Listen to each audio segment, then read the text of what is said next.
আসসালামু আলাইকুম, সবাই কেমন আছেন? আজকে আমি নিয়ে এলাম এমন একটি নাটক, যে নাটকের ঘটনা শুনলে আপনি অবাক হয়ে যাবেন এবং দেখবেন সমাজের যেই হাই অ্যাম্বিশাস বা অত্যাধিক চাহিদা সম্পন্ন যে আন্টিরা, সে আন্টিরা কিভাবে একটি ধুরন্ধর প্রেমিকের কাছে ঠকে যায়। নাটকটির নাম the way of the world, লিখেছেন উইলিয়াম কনগ্রেভ। প্রথমেই একজন আন্টির কথা চিন্তা করুন, যিনি অনেক টাকা পয়সাওয়ালা কোনো ছেলে চান এবং সমাজে নিজের অবস্থানটাকে ওইভাবে দেখাতে চান যে তার মেয়ের জামাইয়ের অনেক টাকা। তো এরকম একজন নারী আছেন এই নাটকের মধ্যে, যার নাম হচ্ছে লেডি উইশফোর্ড। অনেক আগেই তার স্বামী মারা গেছে, তার বয়সও হয়েছে অনেক, কিন্তু তার যে পুরুষের চক্কর, সেই চক্কর থেকে সে বের হতে পারেনি। মানে সে এখনও বিবাহ করার মতো অবস্থায় সে আছে এবং সে চায় কাউকে সে বিয়ে করবে, এবং তার সম্পদের প্রতি প্রচণ্ড রকম আকাঙ্ক্ষা আছে এবং সমাজে খুব ভালো স্ট্যাটাস শো করার যথেষ্ট আকাঙ্ক্ষা তার রয়েছে। তার একটি মেয়ে থাকে, মেয়েটির নাম অ্যারাবেল। অ্যারাবেলেরও বিয়ে হয়, কিন্তু তার প্রথম স্বামী মারা যায়। তার স্বামী মারা যাওয়ার পর সে এমন একজনের সাথে প্রেম করে, আমি যার কথা একটু আগেই বললাম, সেই ধুরন্ধর প্রেমিক মিরাবেল। মিরাবেলের সাথে তার বেশ কয়েকদিন প্রেম চলে, কিন্তু তারপর তাদের সম্পর্কটাতে ফাটল ধরে, কিন্তু তারপরেও তারা বন্ধুত্বের একটা সম্পর্ক বজায় রাখে। পরবর্তীতে তার বিয়ে হয় ফেইনাল নামের এক লোকের সাথে, যিনি প্রচণ্ড রকম লোভী। শাশুড়ির সম্পদ চায়, বউয়ের সম্পদ চায়। সমাজে এক ধরনের লোক থাকে যারা যৌতুক বা শ্বশুর বাড়ির টাকা পয়সার প্রতি তাদের লোভ থাকে। এই ফেইনাল হচ্ছে এখানে তাদেরই প্রতিনিধি। তো আন্টি উইশফোর্টের যেই মেয়ে অ্যারাবেল, সে অ্যারাবেলের সম্পর্কে কিছু বলে নেই। সে এমন এক নারী যার প্রথম স্বামী মারা গেছে, এবং কিছুদিন সে মিরাবেলের সাথে প্রেম করেছে, এবং সে মিরাবেলকে তার এক কাজিন মিলামেন্ট, একজন নারী, মিলামেন্টের সাথে তার একটা যোগাযোগ বা যোগসূত্র তৈরি করে দিয়েছে। আবার বিয়ের পর সে এটাও অভিযোগ তোলে যে তার স্বামী তাকে ভালোবাসে না। তো এই হচ্ছে তার লেডি উইশফোর্টের মেয়ে অ্যারাবেল এর অবস্থা। যাই হোক, সেই ধুরন্ধর প্রেমিক মিরাবেলের সাথে তো অ্যারাবেলের বিচ্ছেদ হয়ে গেল, অ্যারাবেলের বিয়ে হলো, এখন মিরাবেল সিঙ্গেল হয়ে গেল।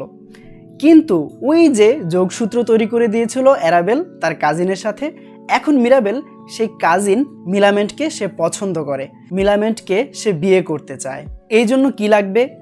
এই জন্য লাগবে লেডি উইশফোর্টের অনুমতি। কারণ মিলামেন্টের বাবা বা লেডি উইশফোর্টের ভাই যখন মারা যায়, মেয়েটিকে তার ফুপুর কাছে, মানে মেয়েটিকে তার আন্টির কাছে রেখে যায়, এবং তার নিজের যে সম্পত্তি আছে সেই সব সম্পত্তি উইল করে দিয়ে যায়। কিন্তু সেই দলিলে লেখা থাকে যে সম্পত্তির কিছু অংশ সে ভোগ করতে পারবে, কিন্তু বাকি যে অংশ প্রায় ৬,০০০ পাউন্ড, সেটি সে যদি তার আন্টির পছন্দ মতো ছেলেকে বিয়ে করে তবেই সে সেই সম্পত্তি ভোগ করতে পারবে। তো এখন মিরাবেল যখন মিলামেন্টকে পছন্দ করে এবং বিয়ে করতে চায়, তাহলে অবশ্যই সেই আন্টি লেডি উইশফোর্টের অনুমতি লাগবে। তো বেচারা কি করবে? বেচারা এখন সে আন্টির তেলবাজি করে, মানে সে আন্টিকে সে খুব কেয়ার করে, খুব খবরাখবর নেয় এবং আন্টিকে খুব প্রশংসা করে। তো সেই আন্টি তো আগে থেকে একটু একটু অন্যরকম, তো সেই আন্টি ভাবে যে ও বুঝি আমাকে পছন্দ করে এবং আমাকে ভালোবাসে। কিন্তু এখানে এক খলনায়িকার আবির্ভাব হয়, তার নাম হচ্ছে মিসেস মারুড। সেই মারুড কোনোভাবে জেনে ফেলে যে মিরাবেল মিলামেন্টকে পছন্দ করে, মানে সেই আন্টির যে ভাতিজি এখন সে আন্টির সাথেই থাকে, সেই ভাতিজিকে পছন্দ করে।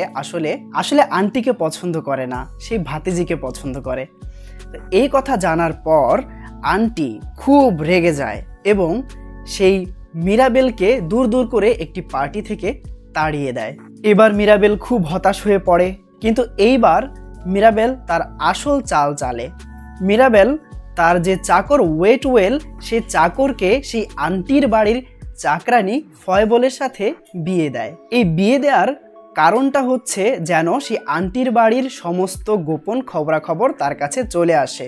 বিশেষ করে সেই আন্টির মেয়ে, মানে অ্যারাবেল মানে তার হচ্ছে যে প্রেমিকা ছিল কিছুদিন, সেই অ্যারাবেলের যে স্বামী ফেইনাল, সে ফেইনালের সম্পর্কে যেন কিছু তথ্য জানা যায়। তো হয়ে গেল দুই বাড়ির দুই চাকর চাকরানির বিয়ে, এবং মিরাবেলও খবরাখবর পেতে থাকলো।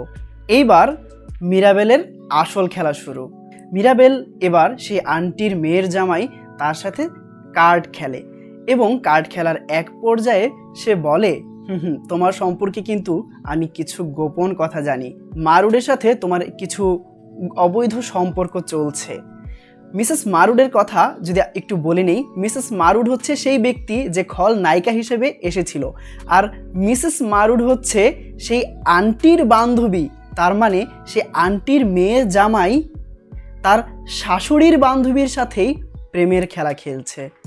এইবার সেই আন্টির মেয়ের লোভী জামাই ফেইনাল একটু চিন্তার মধ্যেই পড়ে যায়। এইবার ধুরন্ধর প্রেমিক মিরাবেল আরেকটি চাল চালে। সে তার এক চাকরকে মিস্টার রোল্যান্ড নামে একজন কাল্পনিক ব্যক্তিকে দাঁড় করায় এবং চাকর চাকরানির মাধ্যমে সে আন্টির কাছে খবর পাঠায় রোল্যান্ড সে আন্টিকে বিয়ে করতে চায়। তো আন্টিও খুব একটু আনন্দিতই হয় এবং তার রোল্যান্ডের অনেক টাকা পয়সা আছে এরকম গল্প শুনে তিনি সেই রোল্যান্ডকে বিয়ে করতে চায়। মিরাবেলের পরিকল্পনাটা হচ্ছে যে আন্টি যদি এই রোল্যান্ডকে বিয়ে করতে চায় তখন রোল্যান্ড হিসেবে যাকে দেখা যাবে সে হবে আসলে মিরাবেলের চাকর। তখন এই হাই স্ট্যাটাস সম্পন্ন আন্টি যখন এরকম একজন ব্যক্তির সাথে বিয়ে করতে রাজি হয়েছে বা বিয়ের পিঁড়িতে বসেছে, এটা দেখে সেই আন্টি যখন খুবই হতাশাজনক অবস্থায় পড়ে যাবে এবং তার যে সামাজিক মর্যাদা একটা হুমকির মুখে পড়ে যাবে, তখনই মিরাবেল গিয়ে আবির্ভাব হবে এবং আন্টিকে বলবে যে আন্টি, এবার আপনার যে ভাইয়ের মেয়ে তাকে আমার হাতে তুলে দিন, আমি আপনাকে এই সমস্যা থেকে মুক্তি দেব। কিন্তু মিরাবেলের এই প্ল্যান ভেস্তে যায়। এখানেও সেই খলনায়িকা মিসেস মারুড, সে মারুড তার বান্ধবী মানে সেই আন্টিকে চিঠিতে বলে যে আসলে সেই মিরাবেল তার সমস্ত চাকরকে দিয়ে তোমার সাথে এই চাল চেলেছে। এইবার আন্টি তো দ্বিগুণ ফায়ার। এরই ফাঁকে মিরাবেল গিয়ে মিলামেন্টকে সরাসরি প্রপোজ করে এবং তাকে বিয়ে করার জন্য রাজি করায়।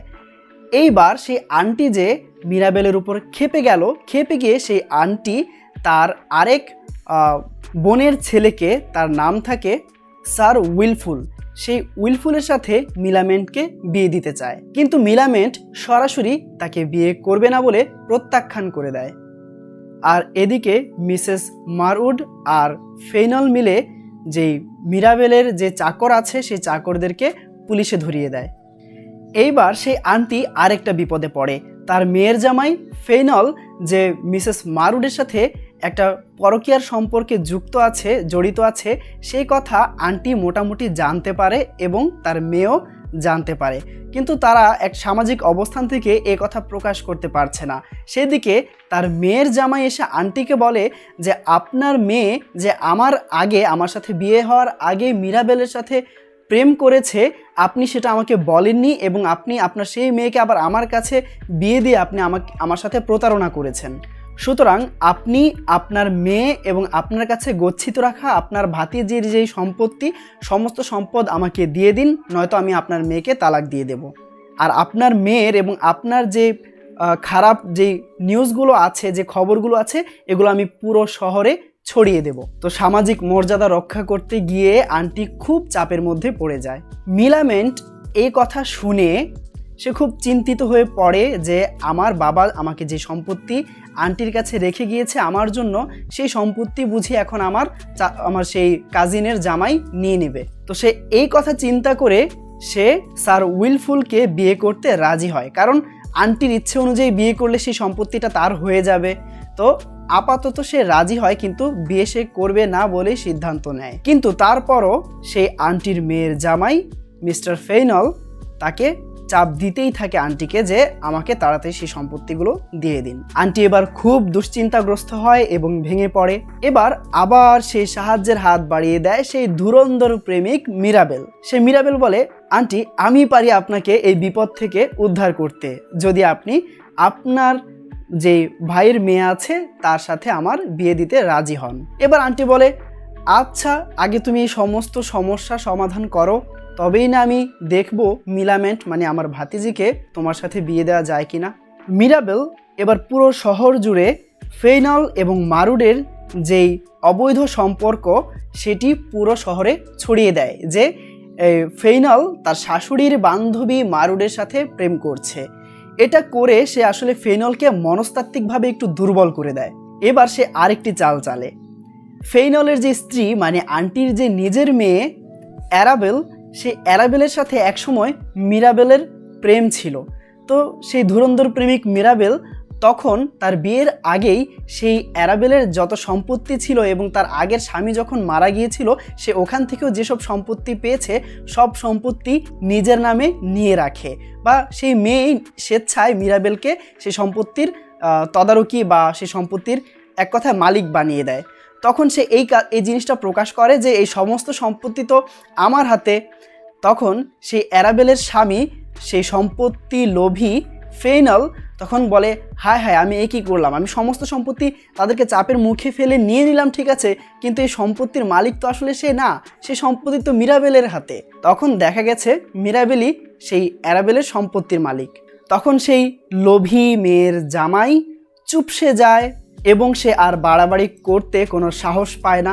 অপরদিকে আন্টির সমস্ত সম্পত্তি রক্ষা পায় এবং মিরাবেল তার কাছে গচ্ছিত অ্যারাবেলের সম্পত্তি অ্যারাবেলকে ফেরত দেয়। মানে তাৎক্ষণিক তার স্বামীর হাতে সম্পত্তি কুক্ষিগত হয়ে যাওয়ার হাত থেকে এই মিরাবেলই সেই সম্পত্তিগুলোকে রক্ষা করে এবং তারপর সে তার সাবেক প্রেমিকা এবং ফেইনলের স্ত্রী অ্যারাবেলকে বা সেই আন্টির মেয়ে অ্যারাবেলকে সেই সম্পত্তিগুলো আবার বুঝিয়ে দেয়। এবার সেই সম্পত্তির মালিক আন্টি এবং সেই অ্যারাবেল। এখন মিস্টার ফেইনল, সেই সম্পত্তিলোভী ফেইনল আর কিছু করতে পারে না, কারণ সে যত কিছুই করুক সম্পত্তি আর সে পাচ্ছে না। তারপর সেই আন্টি খুশি হয়ে মিলামেন্ট এবং মিরাবেলের বিয়ে দেয়। মিরাবেল তার বাবার রেখে যাওয়া সেই বাকি ৬,০০০ পাউন্ডেরও মালিক হয়। সেই যে স্যার উইলফুল ছিল যে মিলামেন্টকে বিয়ে করবে এসেছিল, তো সে উইলফুল কিন্তু আসলে তাকে বিয়ে করার জন্য খুব বেশি উদ্গ্রীব না। সে নিজেই এই বিয়েটার খুব সুন্দর আয়োজন করে এবং সে আবার নিজের কাজে মানে ভ্রমণে চলে যায়। সে একজন ভ্রমণ পিপাসু মানুষ ছিল। তো এরই মাঝে সেই গল্পটির সুন্দর সমাপ্তি ঘটে। আমি আশা করি গল্পটি আপনারা বুঝতে পেরেছেন। এর মূল ঘটনাটা কি সেটি উপস্থাপন করাই ছিল আমার মূল উদ্দেশ্য। এর চেয়ে বেশি জানতে হলে অবশ্যই আপনাকে টেক্সট পড়তে হবে। এখানে আরও অনেক কিছু ক্যারেক্টার ছিল কিন্তু সেগুলো অনেক গুরুত্বপূর্ণ তেমন কিছু না, তাই আমি সেই ক্যারেক্টারগুলো এনে আপনাদের মাথায় আরও প্যাচ লাগিয়ে দেইনি। দেখতে থাকুন আমার ভিডিও এবং অবশ্যই ভালো লাগলে লাইক, কমেন্ট, শেয়ার এবং সাবস্ক্রাইব করতে ভুলবেন না। তো ভালো থাকবেন সবাই, আল্লাহ হাফেজ।